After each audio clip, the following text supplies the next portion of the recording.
अल्पज्ञानी मनुष्य वेदों के उन अलंकारिक शब्दों के प्रति अत्यधिक आसक्त रहते हैं जो स्वर्ग की प्राप्ति, अच्छे जन्म, शक्ति इत्यादि के लिए विविध सकाम कर्म करने की संस्तुति करते हैं।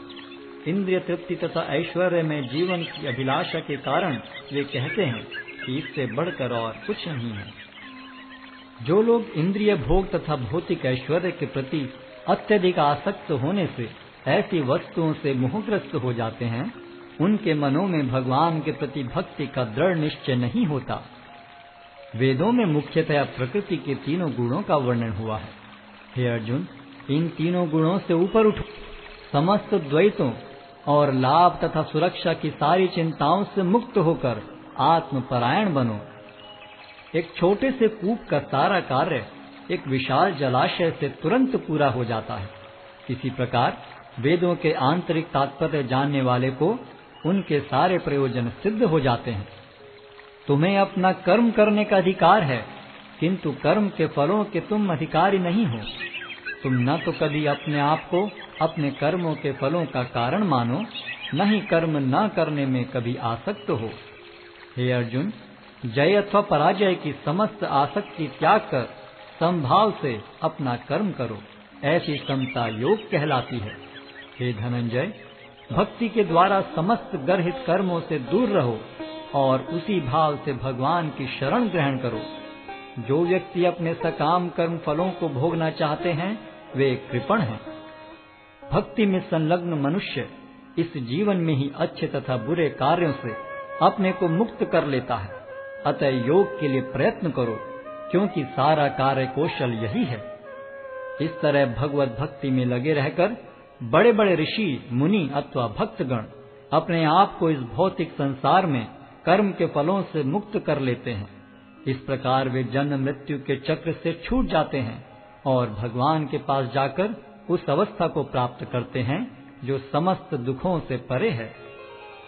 जब तुम्हारी बुद्धि मोह रूपी सघन वन को पार कर जाएगी, तो तुम सुने हुए तथा सुनने योग्य सब के प्रति अन्य मनस्क हो जाओगे। जब तुम्हारा मन वेदों की अलंकारमयी भाषा से विचलित न हो और वह आत्म साक्षात्कार की समाधि में स्थिर हो जाए, तब तुम्हें दिव्य चेतना प्राप्त हो जाएगी। अर्जुन ने कहा, हे कृष्ण, अध्यात्म में लीन चेतना वाले व्यक्ति के क्या लक्षण हैं?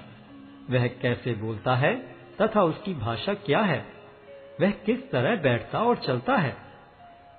श्री भगवान ने कहा, हे पार्थ, जब मनुष्य मनोधर्म से उत्पन्न होने वाली इंद्रिय तृप्ति की समस्त कामनाओं का परित्याग कर देता है और जब इस तरह से विशुद्ध हुआ उसका मन आत्मा में संतोष प्राप्त करता है, तो वह विशुद्ध दिव्य चेतना को प्राप्त स्थित प्रज्ञ कहा जाता है, जो त्रय तापों के होने पर भी मन में विचलित नहीं होता अथवा सुख में प्रसन्न नहीं होता और जो आसक्ति, भय तथा क्रोध से मुक्त है, वह स्थिर मन वाला मुनि कहलाता है।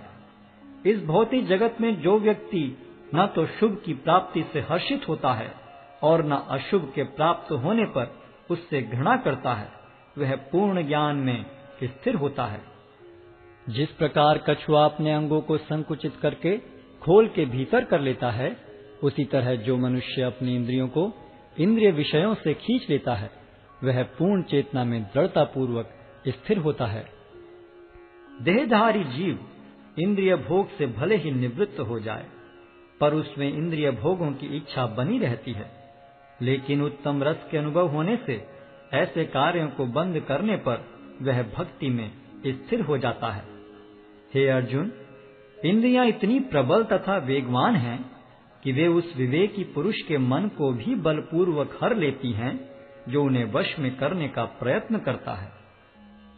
जो इंद्रियों को पूर्णतया वश में रखते हुए इंद्रिय संयम करता है और अपनी चेतना को मुझ में स्थिर कर देता है, वह मनुष्य स्थिर बुद्धि कहलाता है। इंद्रिय विषयों का चिंतन करते हुए मनुष्य की उनमें आसक्ति उत्पन्न हो जाती है और ऐसी आसक्ति से काम उत्पन्न होता है और फिर काम से क्रोध प्रकट होता है। क्रोध से पूर्ण मोह उत्पन्न होता है और मोह से स्मरण शक्ति का विभ्रम हो जाता है। जब स्मरण शक्ति भ्रमित हो जाती है तो बुद्धि नष्ट हो जाती है, और बुद्धि नष्ट होने पर मनुष्य भवकूप में पुनः गिर जाता है। किंतु समस्त राग तथा द्वेष से मुक्त एवं अपनी इंद्रियों को संयम द्वारा वश में करने में समर्थ व्यक्ति भगवान की पूर्ण कृपा प्राप्त कर सकता है। इस प्रकार से कृष्ण भावनामृत में तुष्ट व्यक्ति के लिए संसार के तीनों ताप नष्ट हो जाते हैं, और ऐसी तुष्ट चेतना होने पर उसकी बुद्धि शीघ्र ही स्थिर हो जाती है। जो कृष्ण भावनामृत में परमेश्वर से संबंधित नहीं है, उनकी न तो बुद्धि दिव्य होती है और न ही मन स्थिर होता है, जिसके बिना शांति की कोई संभावना नहीं है। शांति के बिना सुख हो भी कैसे सकता है।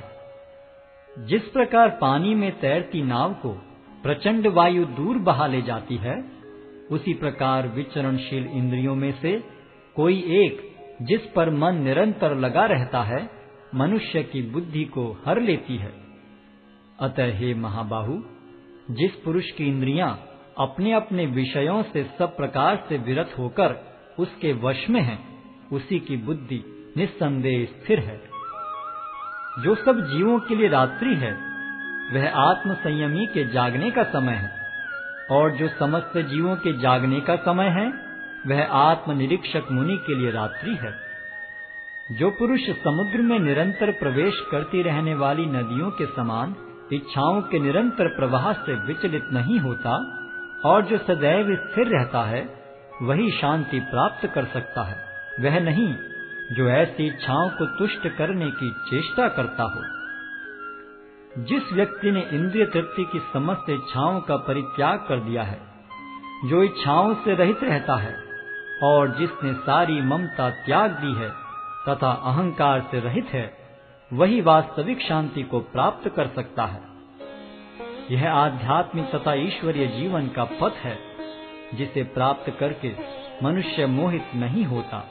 यदि कोई जीवन के अंतिम समय में भी इस तरह स्थित हो, तो वह भगवत धाम में प्रवेश कर सकता है।